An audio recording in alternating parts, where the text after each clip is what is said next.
Una oscura guerra se había declarado entre ellos. En verdad, Lelia no tenía en claro por qué motivo, qué lugar se le asignaba en aquel escenario que no había buscado, o al menos eso creía, y que ahora se le presentaba de manera siniestra, como si se hubiera descorrido un velo y detrás de aquel estuviera el verdadero paisaje. Lelia empezaba a habitar esa zona pesadillesca que acontece cuando lo real se desenmascara, despojado de todas las formas de lo convencional, mostrándonos el verdadero rostro de su perversidad. Perversidad que sólo podemos admitir en los relatos ajenos y las tragedias que leemos con distraída languidez, pero que por virtud de la lejanía se nos vuelven hasta placenteras. No podemos sentir cómo se corroen las entrañas del presente y nos abandonamos a la serenidad de lo que no toca nuestros corazones más que para conmoverlos de manera acariciadora, aún en lo más oscuro de su materia. Tercera parte. Los sueños. Estaba en un campo de tréboles gigantes. Caía la luz perpendicular y rojiza del ocaso, echando sobre aquella extraña vegetación una atmósfera de melancólica belleza. Ella se movía en aquel jardín al que había descendido junto a Marcos. Semejaba un Edén abandonado. La tibieza del aire, su quietud oxigenada, le daban la sensación de estar dentro de algún misterioso cuerpo traslúcido, como si súbitamente, bajando de una cama matrimonial en la que aunque posiblemente dormiría alguna vez, se abriera, debajo, florecido, el paraíso anhelado por años. En el sitio había mariposas. Solo mariposas notó Lelia, ningún otro ser viviente. Entre los muchos especímenes de colores, también crecían las pequeñas orugas envueltas en sus canastos, de cristal o crisálidas, según la lógica del sueño que nos lleva por los más inexplicables derroteros, haciendo de cada palabra una imagen, de cada sensación un paisaje, de los presentimientos, esos inconfesables deseos con que se teje especialmente nuestro destino. Lelia saltaba como una niña.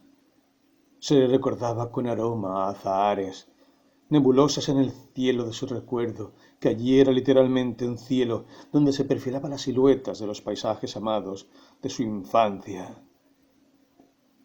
El río, la mesa oval de la casa de abuela, los sauces bajo los que dormía interminables siestas de pura ensoñación, pequeños caracoles y piedritas que acumulaban su balde.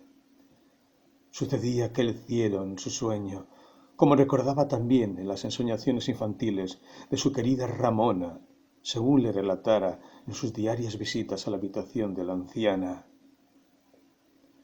De este modo, Lelia miraba en el cielo de su sueño el delicado perfil de la memoria y al mismo tiempo sentía la bella tiranía del presente que la acariciaba con su brisa de extraña vegetación.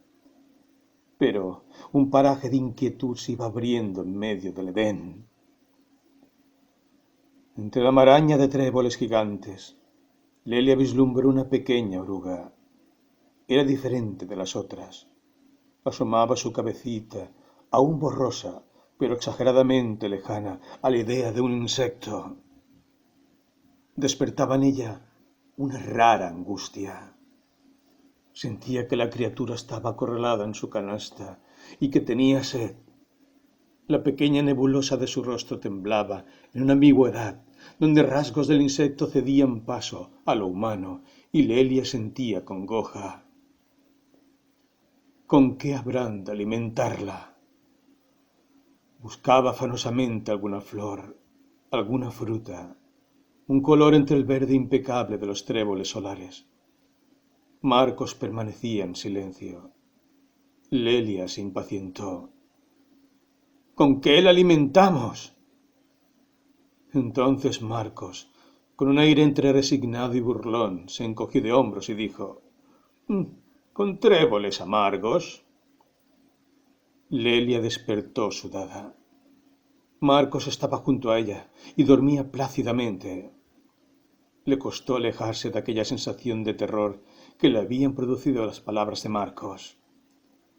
Era su segunda noche juntos y él dormía apacible, extendido cuán largo era, desnudo como una imagen del David de Miguel Ángel, escultural y angélico.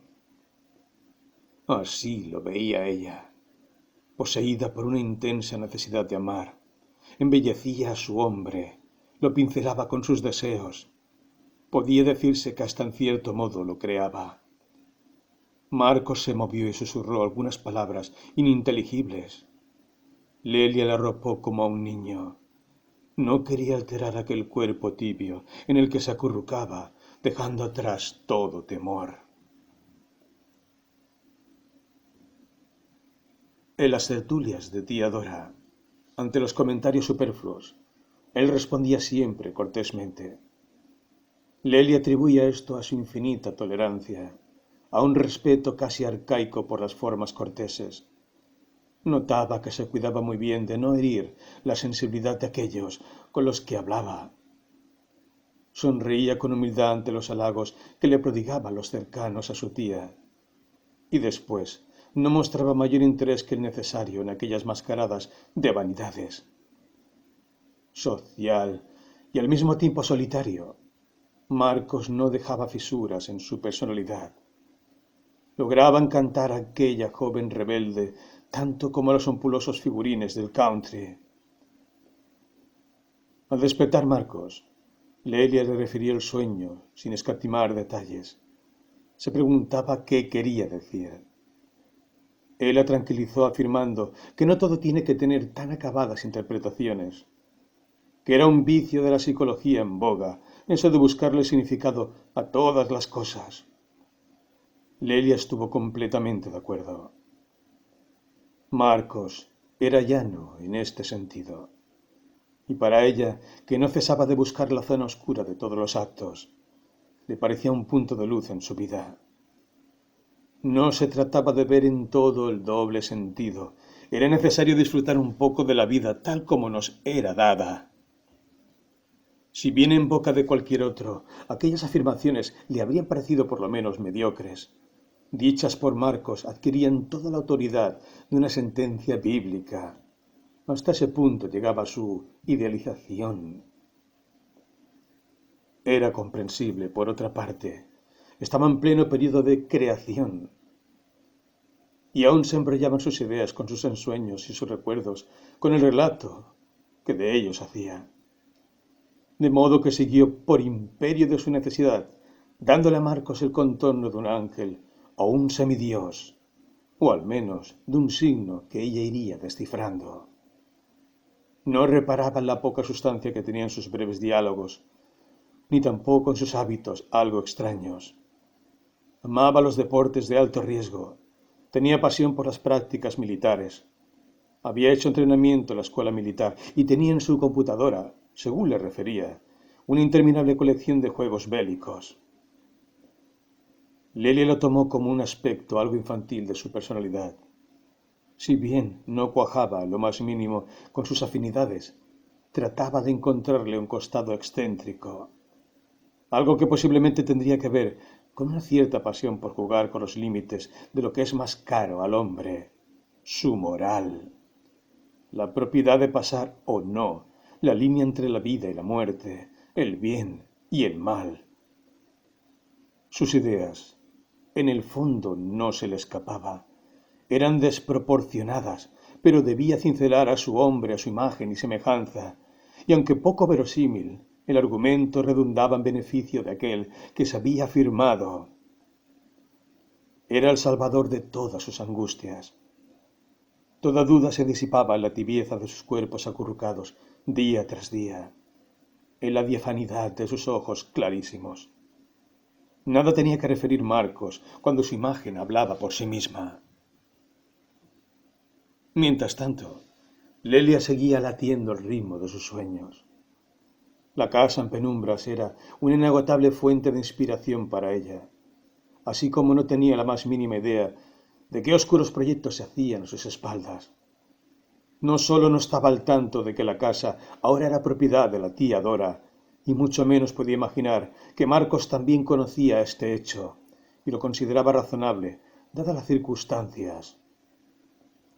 Admitía que Lelia era encantadora, pero comprendía muy bien hasta qué punto sería incapaz de administrar un bien de semejante valía, y consideraba conveniente establecer con la tía Dora un tácito acuerdo respecto a estos temas, sabiendo que pronto aquel voto de confianza redundaría en su beneficio una vez que hubiera contraído las correspondientes nupcias con su sobrina. Bajo el influjo de sus ensoñaciones, iban creciendo los relatos que, sin imaginarlo, habrían de trazar un extraño paralelo con su vida. A pesar de sus clases en la universidad, Lelia sentía aversión por aquellos encuentros en los cafés donde proliferaban las bromas sarcásticas y los jóvenes estudiantes hacían gala de su sentido crítico, defenestrando a cuanto poeta romántico se les cruzara por su camino. Tenían sus dioses entre los surrealistas franceses, los que llevaban la bandera de los discursos revolucionarios, aferraban a muerte las palabras masticadas y espetadas sobre el papel en un alarde de cotidianismo cuya alquimia consistía en lograr establecer un vínculo con lo miserable de la existencia en el punto exacto de su miseria. Su adhesión a la escritura automática provenía más que de una adherencia sincera al surrealismo, a la notable incapacidad de generar relaciones de mínima coherencia con las palabras. Pequeños resoplidos de palabras, dichas con solemne altanería al compás de una pitada de cigarrillo. Lelia no tardó mucho en hacer la radiografía completa de sus vicios y trató de mantener con ellos un vínculo distante. Le costaba ser cordial y algunos la tenían por una criatura poco inteligente, pacata, algo anacrónica y con aires de aristócrata. Alguien incluso se lo hizo saber en alguno de aquellos encuentros en el pequeño café donde solían reunirse. Lo dijo cuando Lelia expresó su absoluta repulsión por las palabras soeces en los poemas y hablaba de esta manera. Aún más porque sabía que esa era la imagen que se fraguaban de ella y deseaba oírlo con todas las letras. Efectivamente, alguien le expresó con tono burlón que debía haberse quedado en el tiempo y que más le valdría dedicarse a la colección de libros antiguos que intentar interpretar su época y que, por otra parte, era claro que jamás se había codeado con el pueblo, porque no entendía nada de lo que hace al decir de la gente, porque, si de escribir se trataba, había que escribir para los que no tienen voz. A lo que Lelia no pudo evitar hacer una mueca de asco, como si aquellos niños bien tuvieran algún interés más que el de salir entre los elegidos de las páginas literarias, de los suplementos culturales de moda, en nombre de los desposeídos. Sí, esto marcaba la ley de las circunstancias democráticas, de aquel nuevo tiempo de pseudo-libertades y pseudo-culturas alternativas. Ni mencionar que se le había dado por escribir sobre los personajes bíblicos, porque estallarían en carcajadas. De modo que a solas edificaba sus relatos, imbuida en sí misma, floreciente de todas sus innumerables vidas interiores. Un largo pasillo separaba las habitaciones de la casa en penumbras. Esto le daba al hogar un aire misterioso y lóbrego. Era como una caja de sorpresas. Desde el pasillo, cada puerta se abría a un mundo. El escritorio del padre, la biblioteca, que era un espacio contiguo por el que se entraba por una pequeña puerta corrediza. La pesadez del algarrobo daba gravedad a aquellos recintos. Los veladores, los innumerables candelabros, retratos de familia, inundaban la sala principal. Se destacaba un óleo de más de 1 metro de largo, con el retrato de una joven con vestido de gasa, rostro pálido, adolescente, sonrisa estereotipada, peinado alto con bucles rojizos, cayendo sobre el cuello largo y desnudo. Solo los ojos fascinaban a Lelia. El resto era como un trabajo pictórico de repostería, en tanto que la mirada de la joven desafinaba con el resto de sus rasgos. ojos puros, lujuriosos y tristes, parecían mirar fijamente a su espectador. Lelia notaba desde niña que se pusiera en aquel o este ángulo, la mirada parecía siempre clavarse fijamente en ella. Era una especie de reproche lo que salía en aquellas cejas algo fruncidas, un entrecejo que no mostraba ni la sombra de una línea y sin embargo parecía ser atravesado por el pesar. Demasiado joven, como una doncella entregada al sacrificio, una Ifigenia en el Áulide, en las páginas de Agassiz. Así se le figuraba a la hija, la estampa de la madre niña, muy distinta ciertamente de aquella mujercita alocada que jugaba con ella, corriendo por los parques, enfundándose en pañuelos hippies y coleccionando collares de semillas que recogía en los picnics que hacían en el Parque Pereira. Ciertamente no era la misma. Los primeros años de vida suelen ser aquellos en los que los recuerdos se fraguan como el hierro caliente, pero solo nos quedan sus cicatrices y un ardor que quema las entrañas y sube la conciencia en forma de imágenes súbitas, vértigos de los instantes en los aromas que nos conducen al momento exacto al que no llega nuestro recuerdo enunciable. Era tal vez por este motivo que tan fuerte y al tiempo tan difusa resultaba la imagen de su madre. Su recuerdo esencialmente consistía en pequeños retratos, algunos solo estampas, otros móviles, como una antigua película que va quemándose antes de finalizar la cinta, dejándonos ante la perplejidad y una cierta sensación de asco frente a la descomposición del celuloide. Era aquella una constante los recuerdos que tenía de su madre. Todos se descomponían en un punto que desfiguraba la memoria y la volvía presa de cualquier elucubración o fantasmagoría de la imaginación. Lelia sabía que las piezas sueltas de aquel destino estaban a su disposición. El enfado de la familia materna que jamás volvió a acercarse a ellos y el ostracismo al que habían confinado a Lelia y su padre. Sus recuerdos del pánico tras los primeros tiempos de su muerte. La transformación de aquel aristócrata que era su padre en un alcohólico irredento, según palabras de su propia hermana. Solo la abuela tenía hacia su hijo una paciencia infinita y piadosa, lo mismo que hacia Lelia. Antes y después de la muerte de su madre, Lelia hallaba en la abuela, al igual que en Ramona, un refugio donde perderse y recuperar aquel cotidiano paraíso que nos extiende la primera década de nuestra vida. Las mencionadas siestas, los corsos, donde su abuela se esmeraba en ponerle estrellitas de lentejuelas a su disfraz de hada, y en las noches veraniegas llegaba junto con el aroma del río, el olor penetrante de los puestos de garrapiñada y el eterno aroma de los azahares. La abuela no temía los fantasmas de las ruindades que se tejían alrededor de la familia. Parecía comprender tácitamente que debía correr el río de la existencia hasta sus últimas consecuencias, que si de subir se trataba, ya su larga edad le había deparado suficientes disgustos y se negaba a atender las habladurías que centelleaban a su alrededor con sus pequeños rayos, su densidad venenosa. No eran para la anciana más que cenizas de un antiguo volcán cuya erupción había sentido hacía ya mucho tiempo. Conocía la naturaleza de sus hijos, al igual que la del resto de su familia. Si bien veía en Lelia una pureza mayor a la de aquellos que la rodeaban, desconfiaba de su exceso de sensibilidad. Temía que heredara algunos aspectos de su madre, que no pudiera repeler con dignidad la miseria de su entorno. En cuanto a sus hijos, había puesto pocas expectativas. Lo que en un principio hacía de su hijo menor una promesa, se había vuelto contra él por imperio de una pasión que muy bien conocía la pobre anciana. En cuanto a Dora y su arrogancia, nunca había esperado demasiado de ella. Tal vez esto no redundara en beneficio del cariño que podían prodigarse los hermanos, y de hecho, así ocurriría.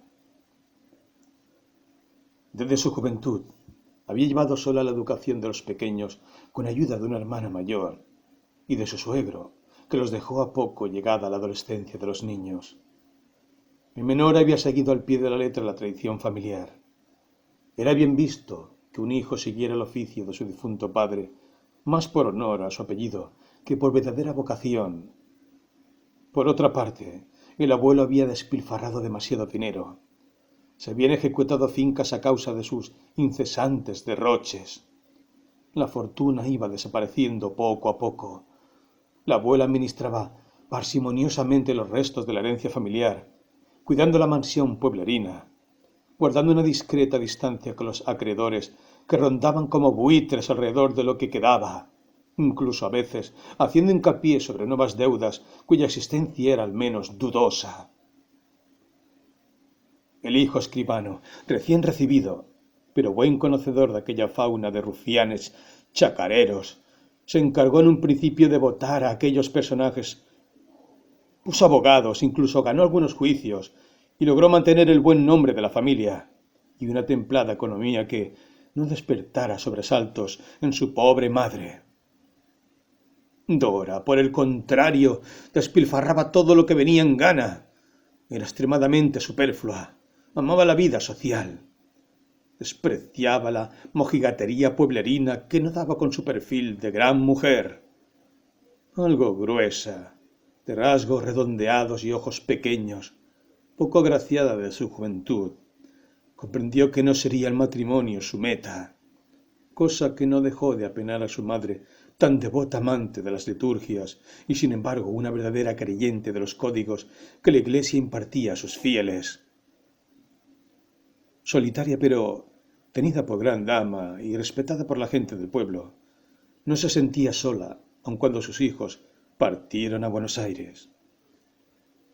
Sus ocupaciones de dama de beneficencia de la parroquia la entretenían. Tenía a su cargo más de 30 mujeres a las que ocupaba en el comedor parroquial. Allí acudían los niños de las familias indigentes de la zona baja del pueblo y se daba el pan como se impartía la oración y la liturgia, sin que faltasen los festejos, los bailes y los recreos, todo dentro de un ambiente discreto.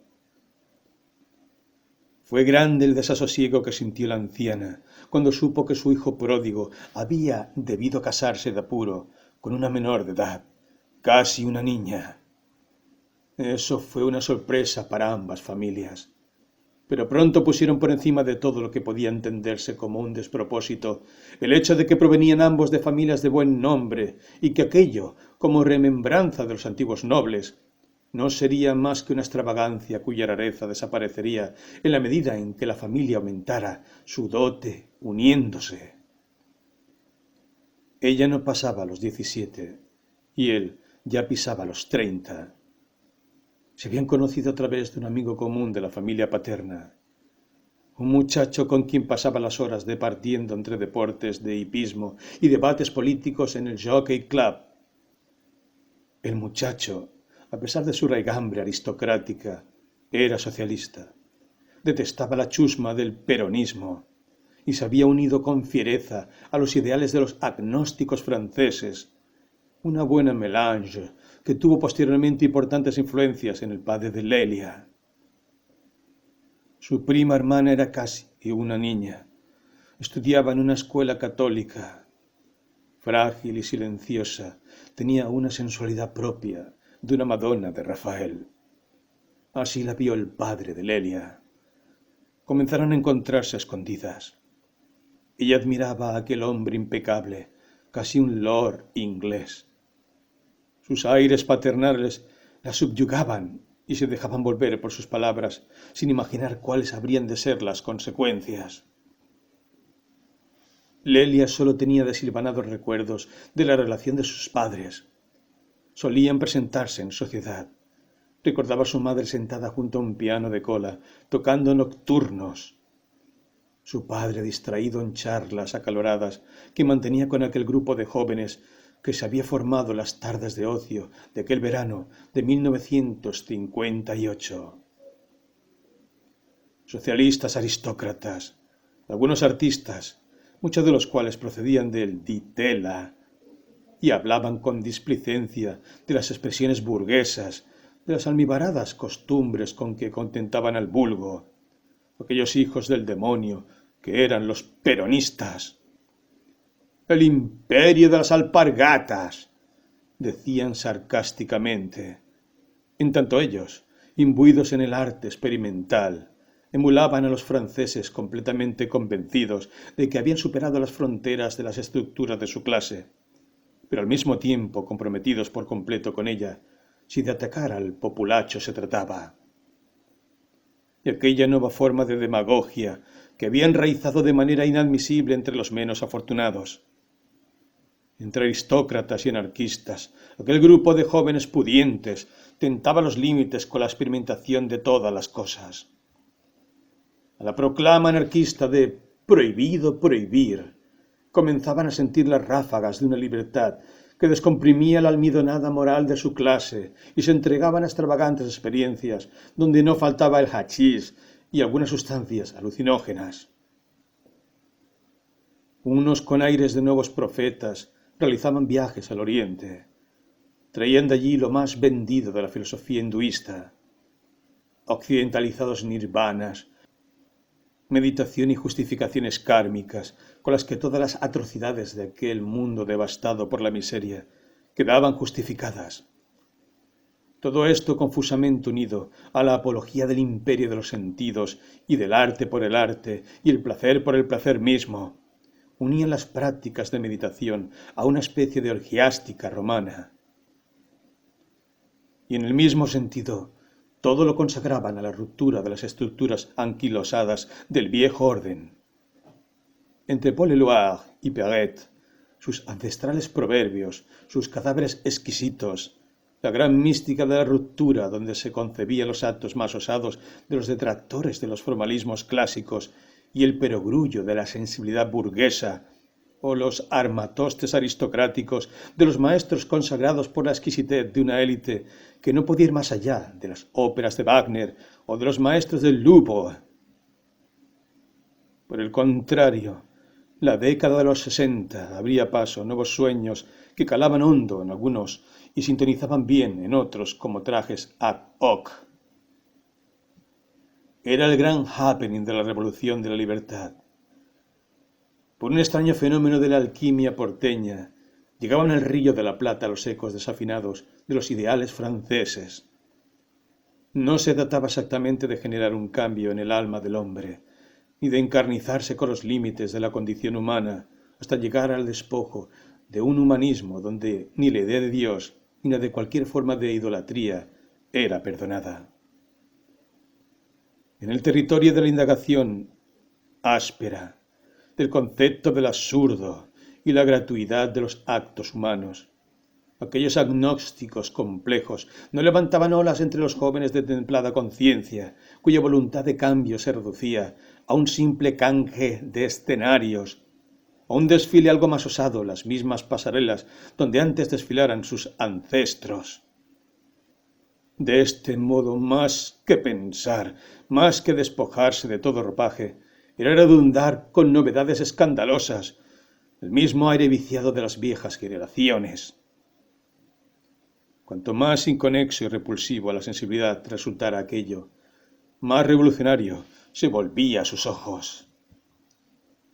Eran los nuevos líderes del vodevil, tal como algunos acontecimientos particularmente notables lo expresaran. Así formulaban los jóvenes del Di Tella su desconformidad hacia los antiguos esquemas. Academia del fracaso. Una plataforma ocupa el lugar central frente a un conjunto de butacas. Cuando el espectador se para sobre la plataforma, se encienden televisores que le devuelven su imagen y parlantes que emiten aplausos. Una enfermera vacuna al espectador contra el triunfalismo y le da un certificado de vacunación. Aquel arte vanguardista cuya manifestación ha tenido sus bufones en todas las épocas, también hincó su colmillo en el sensible tejido de la década de la nueva democracia. Era aquel imperio una gran feria de plaza, donde los poemas semejantes a los grafitis se dibujaban acalorándose en las páginas. La gloria sesentista también echaba manchas en el Malva y abarrotaba los centros culturales con instalaciones particularmente sugestivas. 4 sillas desvencijadas, una chapa retorcida en el medio, un perchero con galeras y una máscara de plástico. Custodiado en letras de bronce un cartelito: Interludio erótico. Aquellos eran los ecos de los nuevos espasmos que ahora navegaban entre el arte pop y la posmodernidad. La cultura era de masas, pero jamás asistía un solo muchacho de pocas letras a esos eventos. Para estos estaban las bailarinas y el domingo en la cancha, las novelas de la tarde y los shows ómnibus donde el público se enfervorizaba, repitiendo al unísono las perogrulladas del locutor, mientras sobre un altar móvil un 0 kilómetro relucía ataviado de luces que el dios Pluto le prestara. Y como perros ante el sonido de la campana de Pavlov, el vulgo respondía con fidelidad al estímulo de aquella tentación divinizada. De modo que sólo para exquisitos había de resultar aquel complejo arte popular donde María abría las piernas y el pueblo penetraba su gran vagina revolucionaria, y las moscas atisbaban el sendero de los últimos cadáveres de las guerras de la miseria, que rompían el muro del agravio capitalista en los diarios de poesía o en las columnas culturales.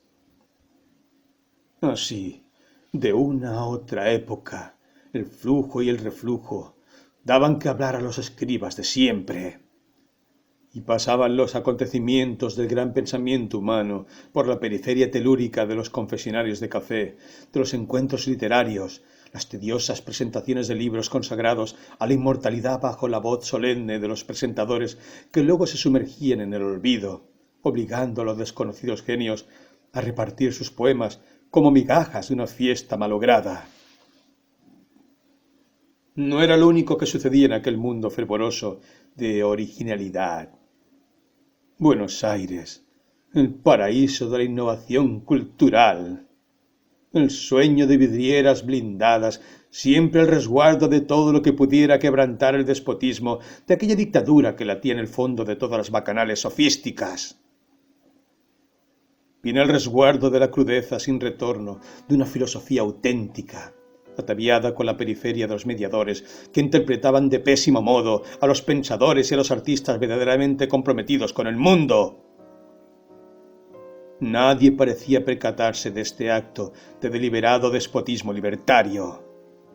Por el contrario, se alzaban las voces del pluralismo cultural establecido al grito de «¡Todo es relativo!», respetada toda forma de cultura hasta un punto tal en que la poesía, tal vez la forma genérica más frágil de todas, expirase en su propio género por el obvio descrédito al que la llevaría la horda esquizofrénica de sus múltiples significantes. Aquel plagio de forma sin contenido.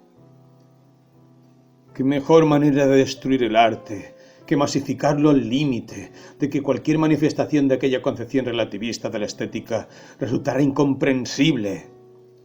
Tal pluralidad no era más que una mascarada de fetiches, y en el fondo obedientes soldados que se protegían con sus insustanciales caravanas de los verdaderos Quijotes del nuevo pensamiento. Así los veía Lelia en el café, y sometida a su destino que declaró como definitivamente solitario. Siguió la trama de sus sueños, descifrando el único mundo sobre el que algo podía decir. El universo íntimo. Evitaba, sin embargo, acercarse a los signos que se abrían ante ella, cada vez con mayor claridad. Su afición al arte le sirvió para tomar el atajo de lo alegórico. Su retrato de Judas, más las lecturas de Renan y Mateo, le precisaban una imagen viva de un Jesús que fue labrando su imagen y semejanza. Por otra parte, las memorias de Ramona y los relatos místicos de aquel mundo de magia, aplazada por la derrota de la cultura imperante, la tentaban indagar sobre las más atávicas fábulas, sueños que pasan de boca en boca en las noches peregrinas, donde arrecia el calor y los huesos corroídos del ganado muerto echan sobre las miradas llenas de asombro la fosforescencia verde de la luz mala y otras leyendas.